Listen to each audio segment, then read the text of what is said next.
Halo Leo, tambahan spoiler One Piece chapter 1039 kembali keluar. Tanpa berlama-lama lagi, mari kita lanjut berlayar. Dikatakan dalam spoiler update, Trafalgar di Waterloo menggunakan seluruh tenaganya yang tersisa dan membuat serangan baru yang sangat besar. Serangan itu sangat besar sampai menutupi seluruh negeri Wano Kuni. Maksudnya di sini sepertinya cakupan ruang roomnya. Dikatakan juga jika pedang Trafalgar di Waterloo menembus tubuh Big Mom, namun tidak sampai di situ saja. Serangan pedang Law bahkan menembus tanah dan pulau Onigashima, lalu daratan Wano Kuni, dan terus menembus hingga tak terlihat. Di saat yang sama, nampaknya Trafalgar di Waterloo juga menyerang Big Mom dengan jurus baru yang ia beri nama Functor Wheel, sebuah serangan dengan membuka lubang raksasa di tanah, dan dia juga berhasil menyakiti tubuh Big Mom. Anjir, ngeri bener, nih dokter kematian, badass bener. Jadi ingat jurusnya ketika dia mengalahkan Vergo di Pang Hazard. Kali ini power dan skalanya lebih besar dan lebih kuat. Bagaimana Big Mom tidak tumbang jika serangannya saja seperti itu? Tak harus punya House of Haki, Trafalgar di Waterloo menunjukkan kemampuan dan juga keistimewaan buah iblisnya yang dikatakan sebagai salah satu yang terkuat dan termahal, Joss. Ditambah dengan serangan dari Eustace Captain Kidd, tidak heran jika Big Mom kemungkinan besar akan dikalahkan. Jika ada tambahan lagi, akan mimin update untuk kalian semua.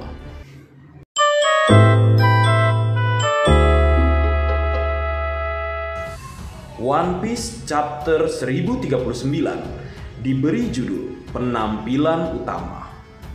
Berlanjut, chapter kali ini dengan Color Spring. Kru topi jerami berjalan melalui hutan lebat mencari sebuah petualangan. Dan masuk dalam cerita masih dengan kondisi di mana sambil secara bertahap memindahkan atau menjauhkan pulau Onigashima yang melayang di udara dari ibu kota bunga, Momonosuke mendengar seseorang memanggilnya. Suara siapakah itu? Apakah Zunisa? Mari kita tunggu bersama, Leo. Kemudian cerita berpindah ke tempat di mana Big Mom bertarung melawan Eustace Captain Kidd dan Trafalgar di Waterloo. Serangan terbaru Eustace Captain Kidd dan Trafalgar di Waterloo mematahkan beberapa tulang Big Mom. Namun Big Mom dapat pulih berkat kekuatan Soru-Soru Nomi miliknya. Kemudian tidak menyerah, Law membuat serangan besar terakhir dengan semua energi atau kekuatannya yang tersisa. Serangan itu sangat kuat, bahkan sampai mempengaruhi pulau Wano Kuni. Namun, meskipun serangan Law begitu kuat, Big Mom masih bisa berdiri dan menantang Kidd. Big Mom berkata, "Apakah kamu pikir kamu bisa mengalahkanku? Saya adalah Big Mom," ujarnya.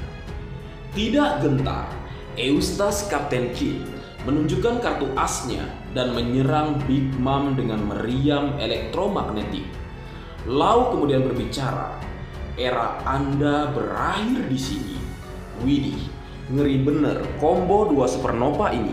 Apakah benar Big Mom telah tumbang atau kalah oleh Eustace Captain Kidd dan Trafalgar di Waterloo? Dunia akan gempar karena berita ini.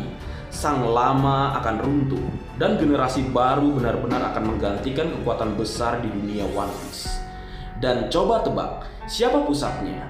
Dialah kapten tercinta kita, Monkey D. Luffy, yang nampaknya untuk selanjutnya akan mengalahkan sang raja hewan buas, Hyakuzu no Kaido.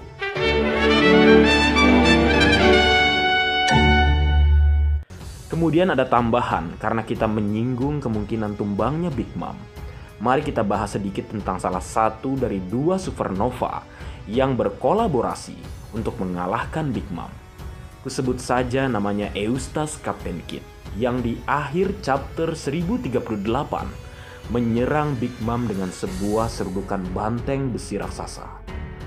Serangan Eustace Captain Kidd di chapter 1038 diberi nama Fang Cornadio. yang mana mengambil referensi dari simbol tangan di aliran musik heavy metal yang dipopulerkan oleh Ronnie James Dio. Dan corna artinya adalah tanduk dalam bahasa Italia. Bagi kalian yang juga mengikuti manga Enen no Soboutai, mungkin kalian tidak asing dengan jurus corna milik Shinra Kasukabe. Oh ya, disebutkan jika binatang yang melambangkan Eustace Captain Kidd dalam SBS adalah banteng petarung. Dan setali 3 uang di chapter 1038, Eustace Captain Kidd menciptakan banteng besi raksasa untuk menyerang Big Mom. Kemudian dikatakan juga jika serangan besi-besi Kidd selalu diawali